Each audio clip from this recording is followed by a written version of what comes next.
everything we do is to get at more payments, although digital is a great enhancement, a very sticky environment for that customer.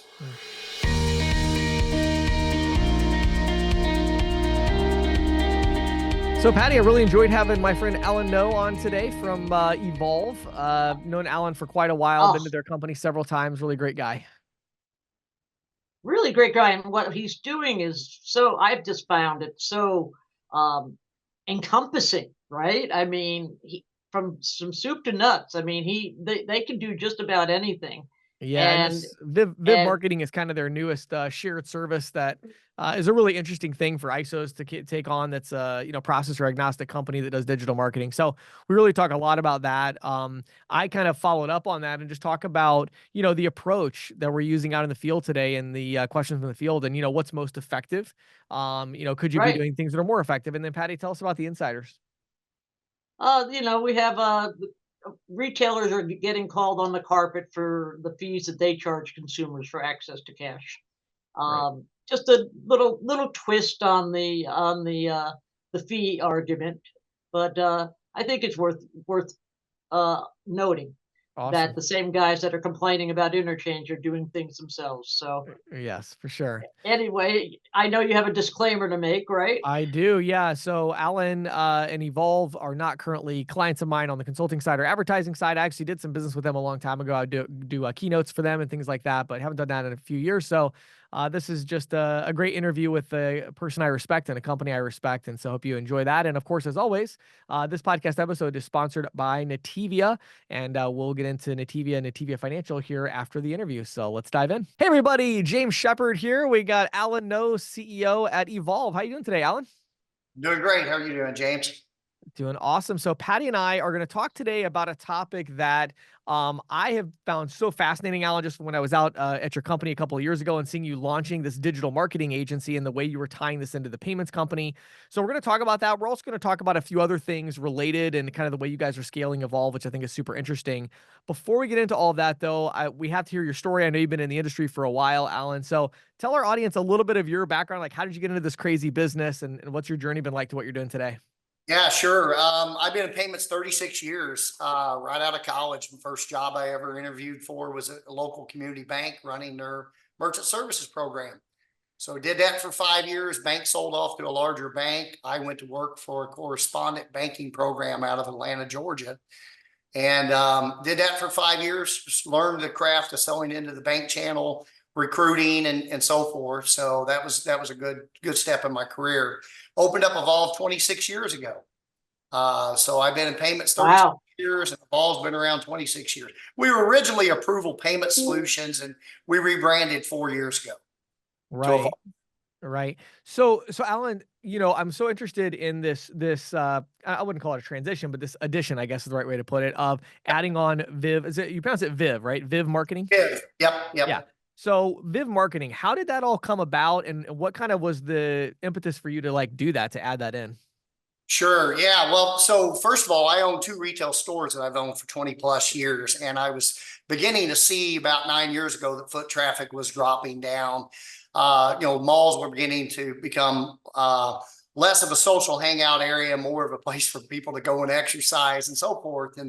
And so, what dawned on us is the small to medium sized merchant was going to really struggle to compete with Amazon and big box online. And so we were aware because of the fact that we'd owned 2 retail spots and just being observant in the merchant business.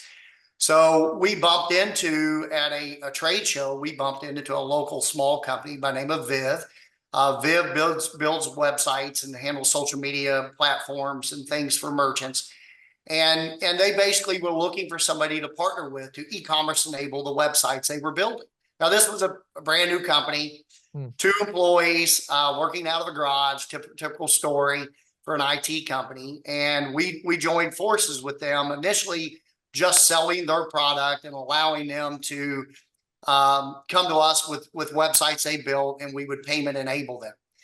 Worked out extremely well. Within 1 year, we had already bought a third, and then we bought the majority about 7 years ago, which was a great move for Evolve.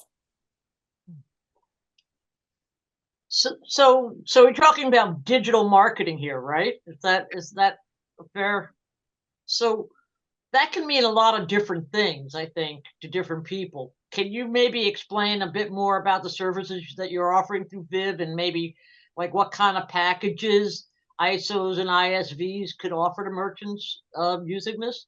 Yeah, you're right. It can mean a lot, and really, other than print, we do virtually everything. So our core product is we build websites. So they could be informational, or they could be e-commerce enabled. They could be an API connection into a drop shipping fulfillment center.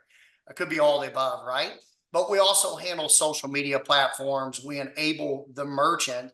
So think about how we got into space. We were trying to literally allow our small and medium-sized businesses to compete with online, big box.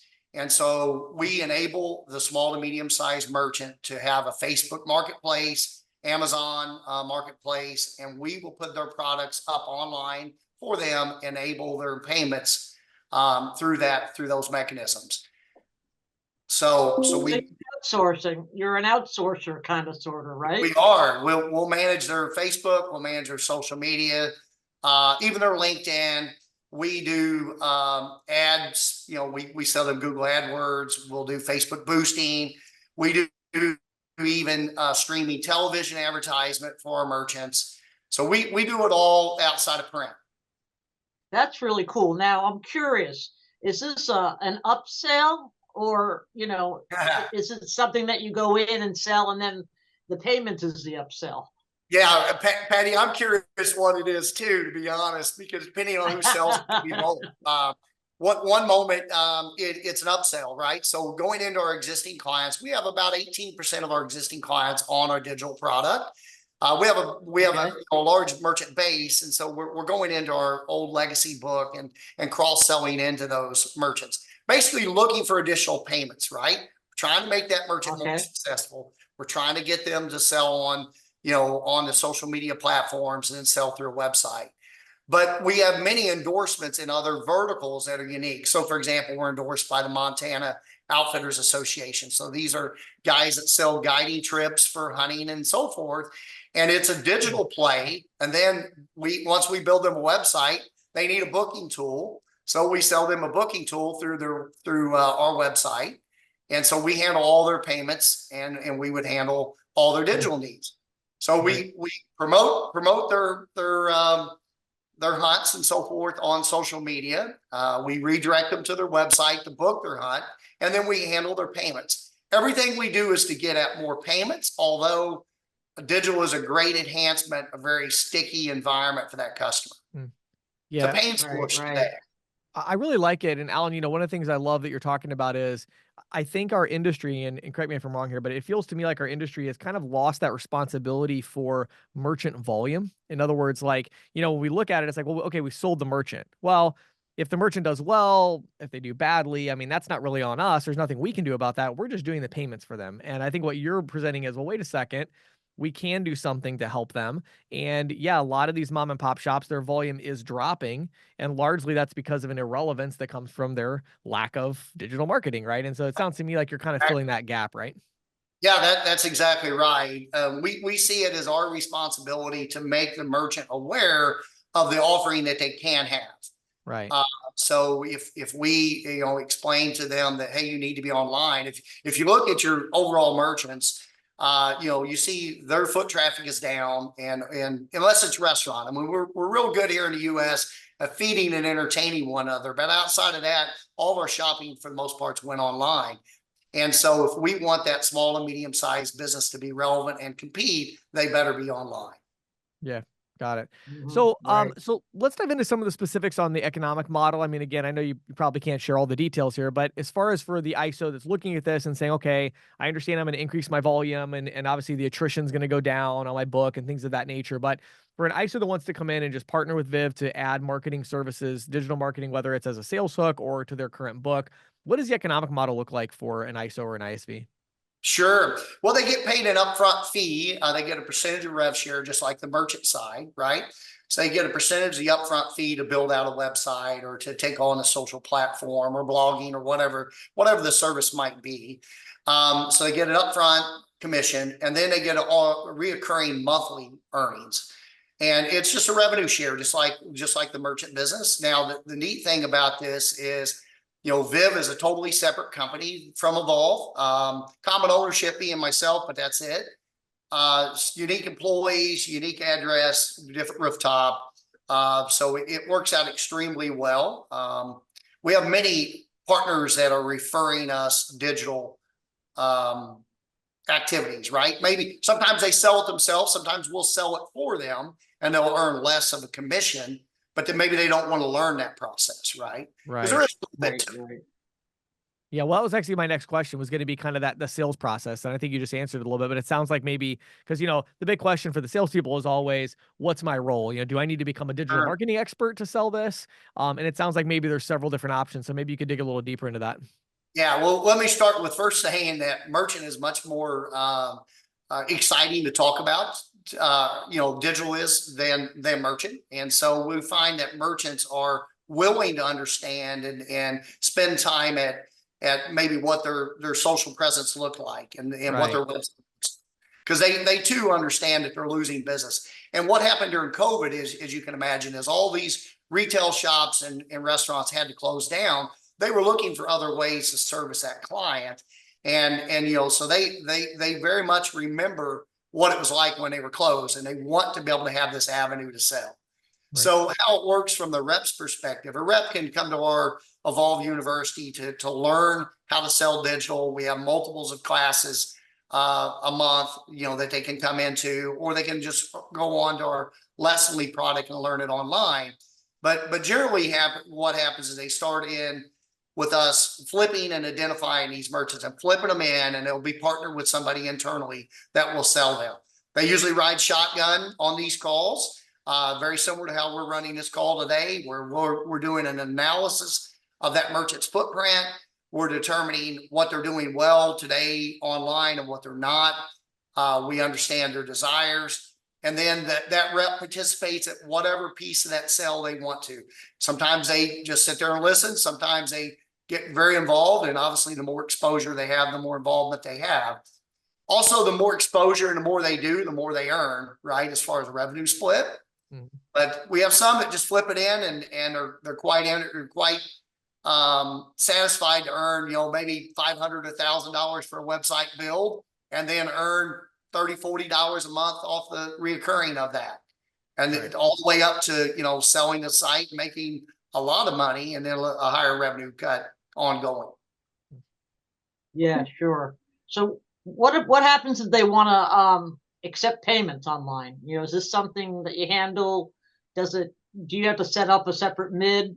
What's the process there? Yeah, we always set up a separate MID, Patty. And so what happens there, if they're a partner of ours and they're writing through Evolve, then they would just complete the paperwork. We identify it, kick it back to the rep saying, hey, they're going to need an off.net MID, or they're going to need, an integration. We have a product called Invoice Path, where it's an electronic invoicing tool that marries with QuickBooks, and maybe we'll embed that into their website, right? So depending on what the reality is and how they conduct their business, will determine what type of paperwork's completed by the rep. And so we identify it, they complete the paperwork, and then we just embed that into their website. Just really easy.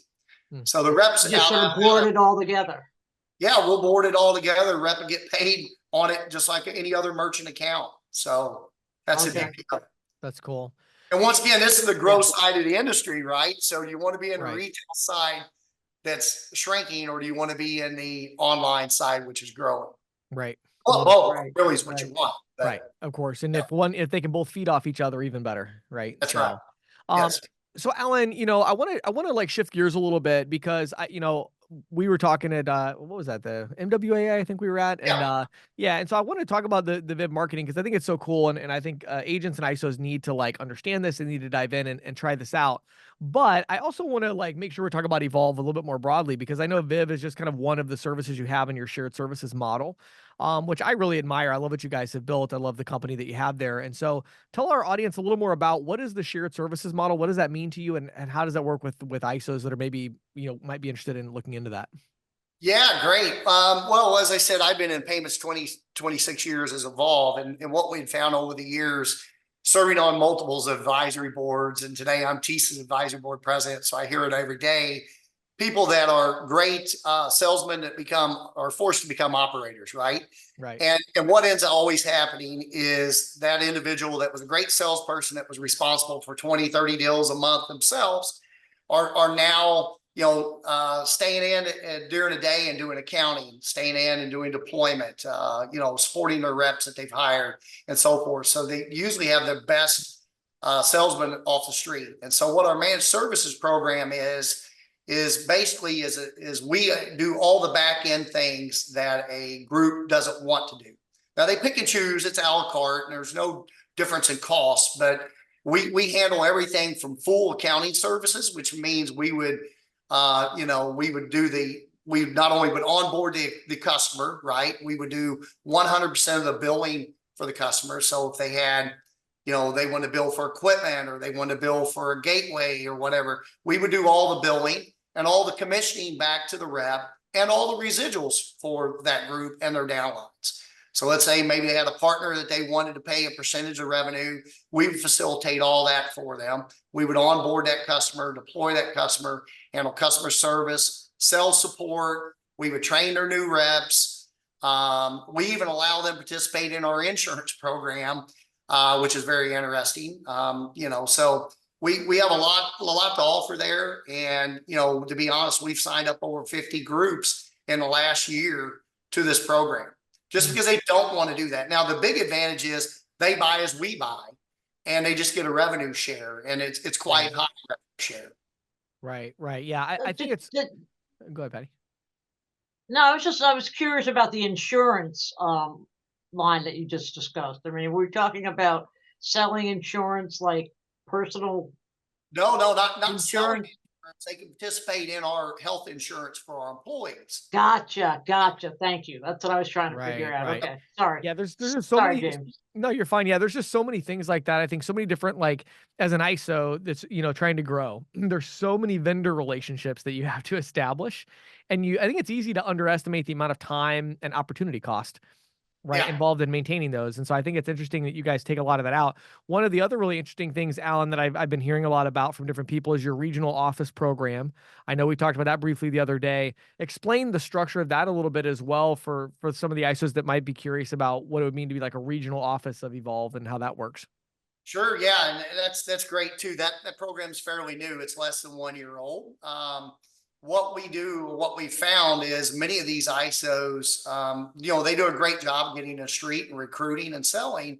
What they typically find in real short order, not only they have a hard time managing all the components like the vendor contracts, like you said, but they also have a hard time funding, upfront bonus programs for their reps that they might recruit. They have a hard time maybe funding a commission only bonus program that might be out there, like a W-2 commission only, very similar to like what Heartland and Global has offered historically. Right. And so what happens is we partner with them financially, take an ownership stake in their business, and we bankroll their activities. So we give them a seat at the table. We allow them to get full benefit of company, which means we will share or sign shared services partners for them, or a referral partner for them. Maybe it's a bank, maybe it's an association, and we'll sign them to develop that, and we'll teach them that side of the market, which many of them don't know. As you know, Right. We have over 160 bank partners that's out there today. We're very good at creating these partnerships, and we always staff it with W-2s. So this gives us ability to go into a market, find an ISO that we like, that's worked with us, that runs a business the way we want it ran.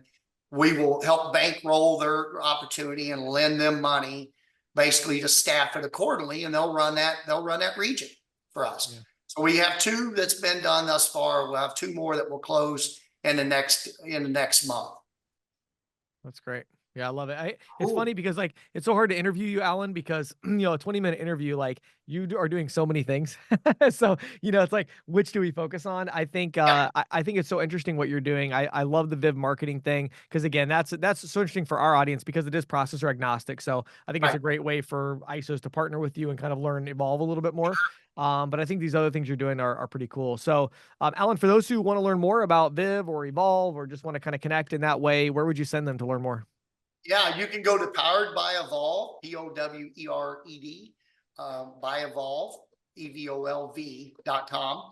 All of our contact information's on there. Jerry Faith is our recruiter. Many of you in the industry know Jerry.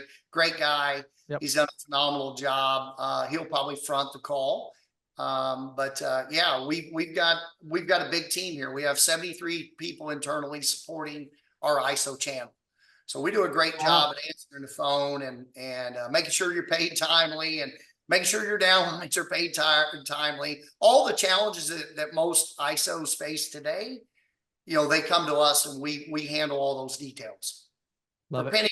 for pennies too. It's incredible what we offer that at. Yeah, I love it. Well, Alan, thank you so much for your time. I really Yeah, appreciate it. Thank you for sure. jumping on, sharing your insights with our audience. I know they're going to get a lot of Yeah. value from it. Great seeing you guys. Yeah, Thank you. So today's episode is sponsored by Nativia. And so a couple of things I want to highlight today, most importantly, just access to capital. And so we had Vlad on here a while back talking about this. And, the idea is when you partner with Nativia and Nativia Financial, they have a lot of financial products that they bring. One of them is their debit card that you can use to make purchases like hardware and things like that, where you need to spread the investment out over time. And so you can head over to nativia.com/professional to look at some of the industry specific cards that they have available there. But then also just things for your ISO, you want to borrow against residuals, things of that nature. And so Nativia Financial and their right, kind of financial backing has a long track record of success doing residual based loans and things of that nature. So if that's the sort of thing that you're interested in, head over to nativia.com, reach out, let them know you're interested in residual lending or you're interested in getting cards for, to purchase equipment with or any of those types of things. And they can get you over to the banking department to talk more about that. But I want to give a little plug for them. Really appreciate them being the sponsor of our podcast. Always enjoy when Vlad, is on as well. So looking forward to that. Again, we're gonna have him on. I think actually in a couple of weeks we'll have Vlad back on with his daughter. So it's pretty cool. I'm actually oh, excellent. yeah, interviewing the two of them. It'd be fun. So anyway, nativia.com, go check it out. So Patty, I wanted to jump in, take a little break from our segment with Rich Norton and just kind of talk a little bit about the interview that we have with Alan. I just found it so intriguing. So intriguing, so encompassing. Yeah, and I think it just kind of goes to show that, one of the things he said that I wanted to zero in on is that when we look at the market, right, and kind of what most ISOs do, we interrupt business owners to sell them payments. That's a pretty Right, succinct description, right? So we aren't really right, doing a right, lot of digital marketing. I mean, there are some that are doing that now, but it's not super, beneficial. Most companies are doing better with, hey, I'm calling people, I'm walking into businesses or whatever.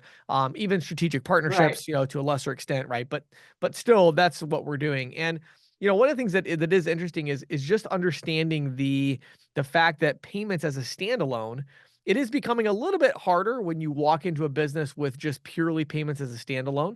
And ultimately, one of the keys at the beginning of the conversation is we want to have a conversation. We have to get the ball rolling and we have to move things forward. And there are absolutely great ways to do that with payments. In fact, we've been hearing about that for weeks from Rich Norton and how he's doing that with payments, right?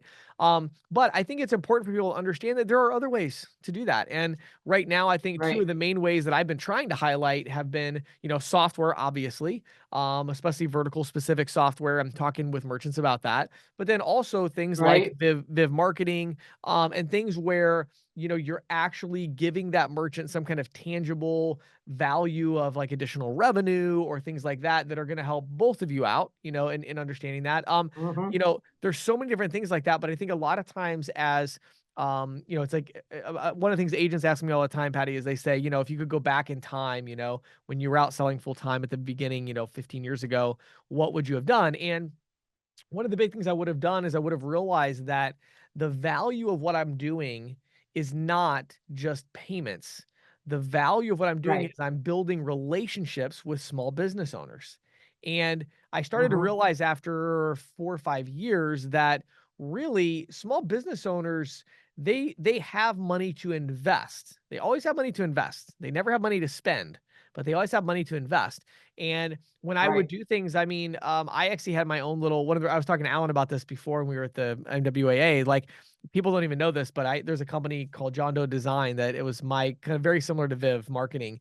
And when I had my own ISO, I also owned a web design and marketing company. It's one of the reasons I wanted Alan to jump on here, because the reason I did that is because it was a great opener. And even back then, it was easier to come in and say, hey, we want to talk to you about your website. And we would actually we partner with this other company. And what they would do is we would put the website in of a company.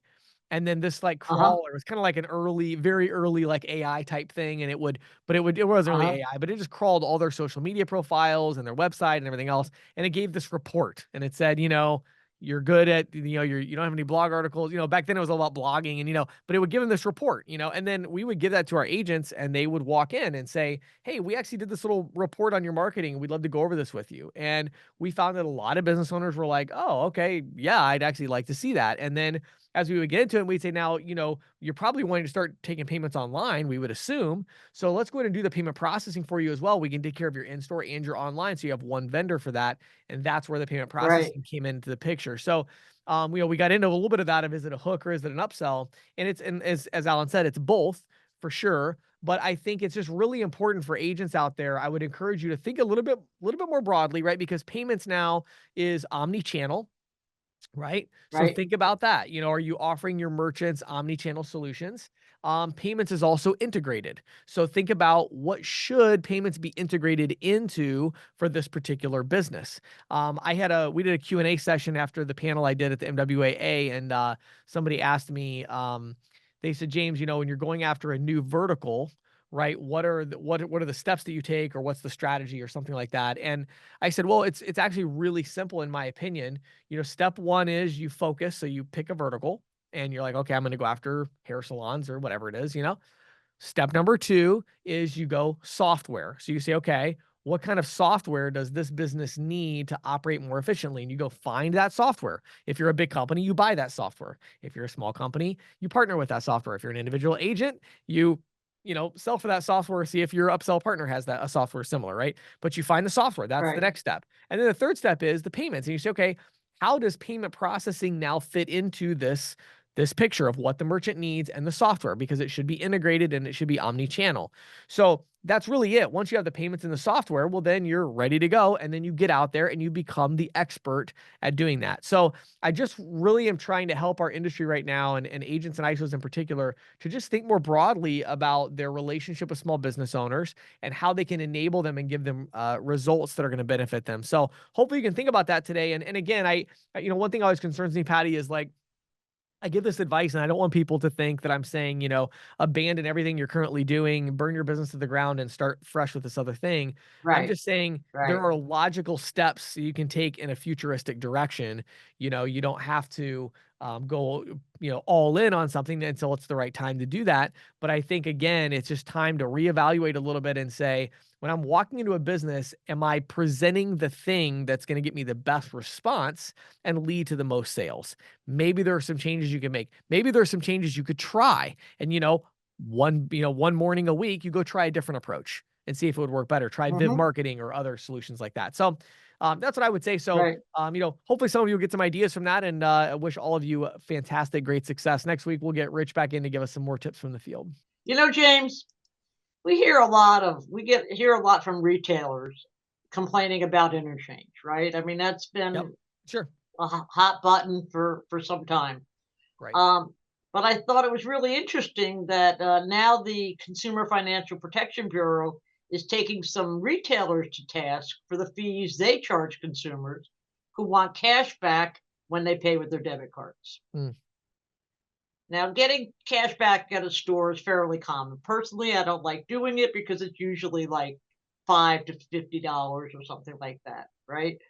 But Right. many retailers do offer this option at the checkout with these preset withdrawal amounts, and consumers benefit from having access to the cash, which counts for a lot in areas where there's a dearth of banks and or fee-free ATMs. And merchants, of course, benefit by not having the added, added cash that they have to handle. Right. And it attracts customers. Well, the CFPB assessed the cashback practices of 8 large merchants: Dollar General, Dollar Tree, Family Dollar, which is owned by the same company, Kroger, Albertsons, Walgreens, CVS, Walmart, and Target. And what it found was that 3 of the 8, Dollar General, Dollar Tree, and Kroger, and which also offer other brands like Ralph's is the same as Kroger, for example, and Harris Teeter. Combined, these retailers collect over $90 million a year in cash access fees. This, despite the fact that it's a marginal cost to the merchants, usually a few pennies a transaction, to handle these debit cards. Now, according to a report that the CFPB just released, lower income consumers or those with fewer banking choices are more likely than others to encounter these fees.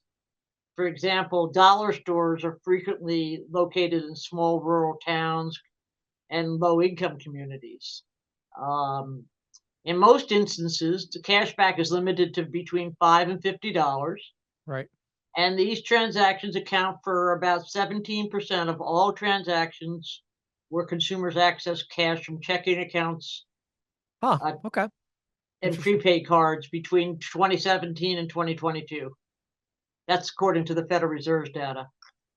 Now, among the merchants sampled by the CFPB, these dollar-type stores charge the highest fees for cashback. Family Dollar, for example, charges $1.50 for cash back, and the maximum you can get is $50. So that means if a customer wants $150, they do have to do 3 separate transactions. Right. And it's about 3% of the cash received. I mean, $1.50 on 50 is about 3%. Right. Yeah, and so the fees also apparently vary by store location. The Consumer Watchdog Agency sent out secret shoppers to sample the market. And it said it found one store in the most isolated county in the sample, where there's about 3,600 residents, charged $2.50 for cashback. I mean, one thing I have to say that's interesting to me, Patty, is I wonder, like, are they comparing this in any way or looking at ATM machines? Because I feel like ATM machines a lot of times charge that much or more to get this cash out. Right. They do charge that much or more, but you can get as much cash as you want from the ATM machine. Oh, I see. So they're Whereas saying here, oh, I see. So it's like a flat fee of maybe it's $2.50, but if you want to get out $200, you can. Whereas in this case, they're limiting the amount of cash that you can get, so they're collecting a higher amount. Very interesting. Plus, I guess too, the other interesting argument to be made there would be, I guess in a retail environment like that, there wouldn't be nearly as many of the costs associated. It's not like you're running an ATM machine where you have to stock it. Like you already have this cash in the register anyway. But yeah, that's really interesting. Okay. I just think it's really interesting. The retailers, of course, not surprisingly, are pointing the finger of blame at interchange. The general counsel for the National Association of Convenience Stores said those who are charging a fee do so because they must pay exorbitant fees to credit card companies and banks. We should always be clear that the source of the problem with consumer fees on any card transaction is the banking and the credit card industry. I mean, it's a somewhat valid point, I have to say, because I mean, I feel like now again, if somebody gets out, let's say $5 and they pay $1.50 or $10 and they pay $1.50, well, yeah, we're talking about 15%, 30%. That's crazy, right? So, and I'm sure there are a lot of those types of transactions, but at $50, $1.50 on $50, I mean, that's 3%. They probably were paying 2% interchange on that. So they made 1% on it, which isn't exorbitant. But I think to me, it'd be interesting to see like what that mix is, right, of average ticket. If the average is actually like people are just trying to get out a $20 bill, which is I would guess is possible. Well, then it's like, yeah, you're paying $1.50 on $20. They're making a lot of money on that. Yeah. I had this friend, and I was baffled because she would say to me, "Oh, we have to stop at Walgreens so I can get, I need cash, and I'll buy a pack of gum so I can get cash back.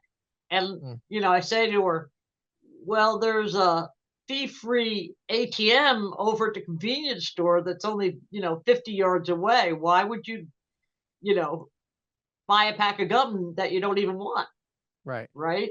And I think that that happens a lot. There's people that don't They realize don't that realize there there's are, even a fee.